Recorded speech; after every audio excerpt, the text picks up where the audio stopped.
So in 1971, I was working at Gino's restaurant in Madison, Wisconsin. It was owned by Gino Gargano, very volatile Italian guy, which didn't bother me a bit because my father was a volatile Italian. But Gino took it to an entirely different level. He was like a human Mount Vesuvius. And I think his thing was, why talk when you could just explode at somebody? So I was working in Gino's kitchen. And I'm trying to make a pizza, and he's trying to teach me how to make a pizza. And he's looking right over me. Okay, get the pizza. What's that? The tomato sauce. What's the tomato sauce? Don't do the tomato sauce. Don't. And he's saying to me, don't let the tomato sauce leak over the side of the dough onto the board. But I don't know what he's doing. He's just yelling, give me that, the pizza. What's that? So I put all of the sausage, the peppers, and he's away from me. And I take the big board and I try to slide the pizza into the oven, but all the ingredients fell into the oven. And Gino, what is it? What are you doing? Don't you never make a pizza again. Never make a pizza in my kitchen again. I said, okay, all right, okay. What do you want me to do now, Gino? Get the meat sauce. Get the meat sauce. What do you mean get the meat sauce? Get the meat sauce. It's in the refrigerator. Lasagna. So he wants me to get this big 10-gallon thing of meat sauce to make lasagna. He tells me to stick my bare hands into this thing and break up this almost frozen meat sauce. So I'm doing that. I'm breaking up this meat sauce. And he's just walking around, all steamed up like Mussolini. And as I'm breaking up this meat sauce, I'm thinking of all these Dylan lyrics. The ghosts of electricity howl in the bones of her face. And they're selling postcards of the hanging. They're painting the passports brown. The beauty parlors filled with sailors. The circus is in town. And I'm grinding this meat sauce. My hands are frozen. And I'm thinking about these lyrics because I had a roommate, Jack Vaughn. And Jack was obsessed with all things New York by the time he was 12. And he loved everything about New York. He loved Kerouac and Ginsberg and Burroughs and Andy Warhol, Dylan Thomas, but especially he loved Bob Dylan. And one day Jack says to me, let's go find Bob Dylan in New York City. And I think you're just the guy to find him with me. So I said, why not? Let's go. So I tell Gino, I say, Gino, I'm going to go to New York City for vacation. I can go to New York. 2 days before, I say it again, I'm going to New York. He says, go to New York, see what happens. So Jack and I go. We get a ride from a board. We each have about $150 to our name. I don't know anything about New York. Jack's got it all wired, except for a place to stay. So, very important thing. So, it's a Friday night. We get dropped off in the Village in Washington Square Park, right in the middle of Greenwich Village. And they got those big columns. And as soon as we walk into New York, I am just absolutely in love with the place. The energy, you can't not walk into New York without the energy taking you over. So we're walking under those columns. We each have this little knapsack. And all of a sudden, some guy goes, here come the cowboys. And I look around, I thought, who are they talking about? And they're talking about us. All these hobos are laughing. There's guys playing chess and guitars all over the place. So Jack's, he's in seventh heaven. We go into all these clubs. We go to Gerds Folk City where Dylan played, the White Horse Tavern. We're just wandering around, going to different bars. And, you know, Friday night in New York City, there's cars everywhere, people just pulsating with energy. It's so exciting. About 8:30 or so, I said, Jack, where are we going to stay? He said, God, I don't know. Well, he remembered that we had 2 friends who had been traveling on the East Coast, and we called them up. They were up in Vermont. If you can find a place to stay tonight, we can all stay at this place for free. Now, this is November.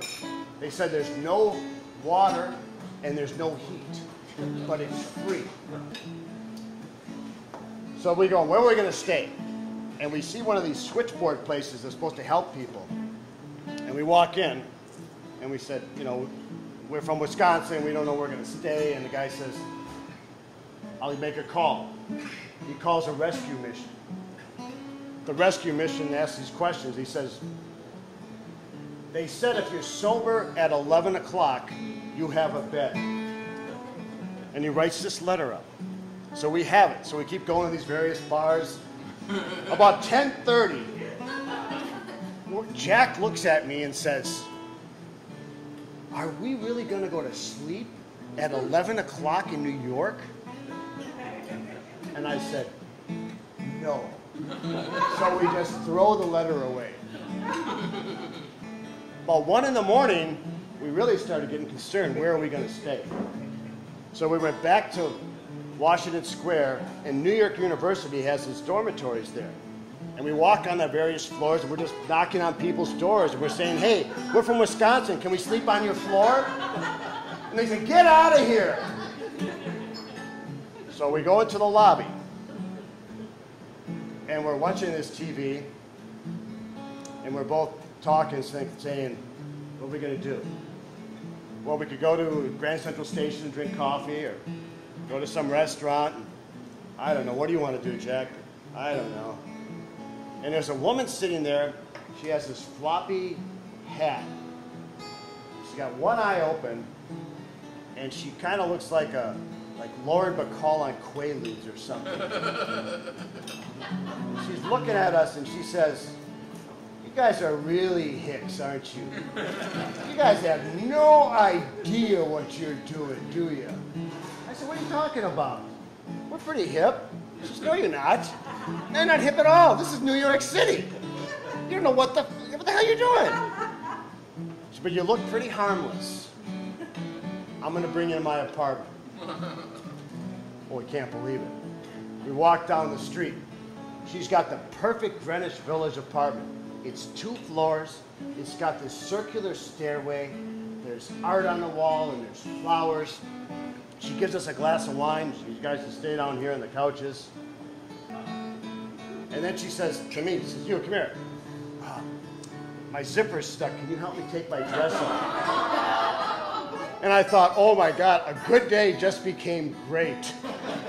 So I help her with her dress off, but she says, thank you. And then she falls asleep. So we go meet our friends, Jack and Dave.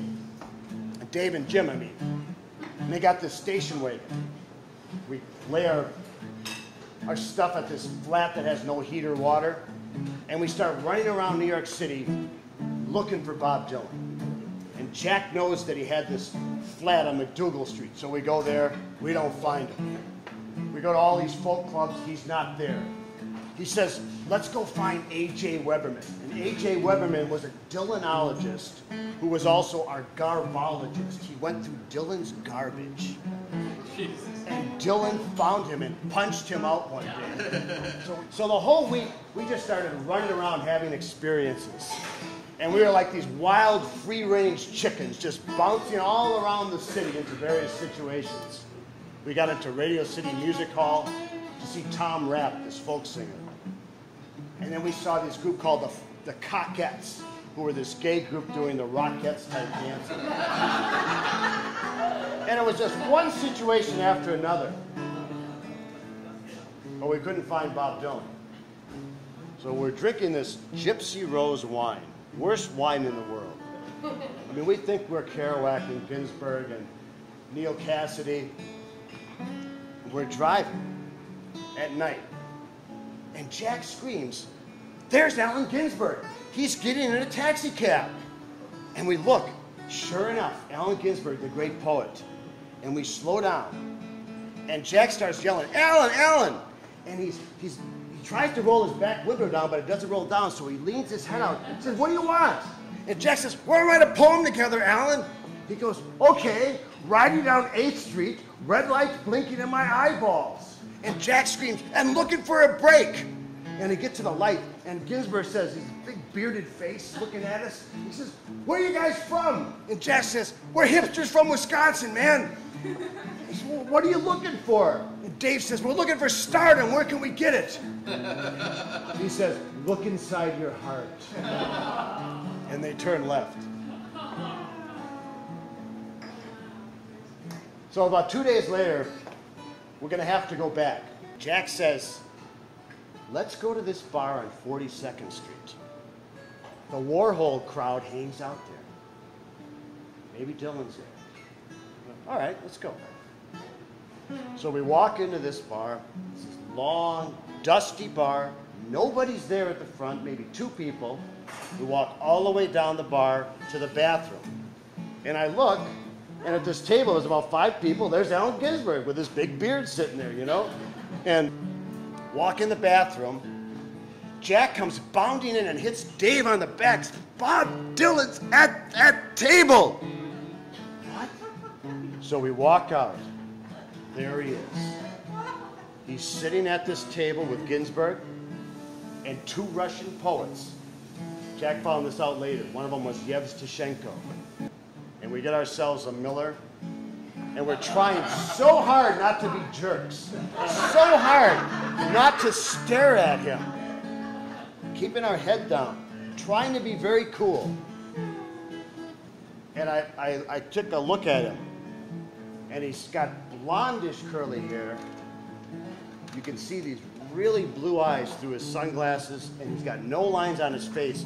He doesn't look anything like Highway 61 or Blonde on Blonde. He looks so much softer and quieter. You can't hear him say a word. And Ginsberg saying, "Hey, Bob, I do this meditation." I go, "Oh, you should do it." And he's just kind of laughing and smiling at this. When we're that close, we can hear him saying that. So they get up to leave after an hour. We follow them. I walk up to Ginsberg. I say, "Hey, Alan, do you remember us? You were in that taxi cab." "Oh, sure. How you doing, man?" He starts talking to me right away. We get on the sidewalk. My friend Dave walks up to Bob Dylan. Right up to his face, he says, "Hey, Bob, you want to write a song together?" And I have never seen anybody go blanker in my life. It was like he didn't even sense DNA anywhere around him. And then Dave slinked away into the next.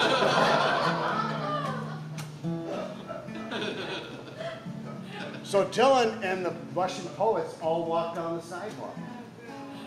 And Ginsberg hangs out with us, just like you would think. The beat, you know, what's ever happening in the moment. "How are you guys doing, man? Where are you from?" Wisconsin. "Oh, man, you guys are so beautiful." He starts hugging us all and trying to kiss us.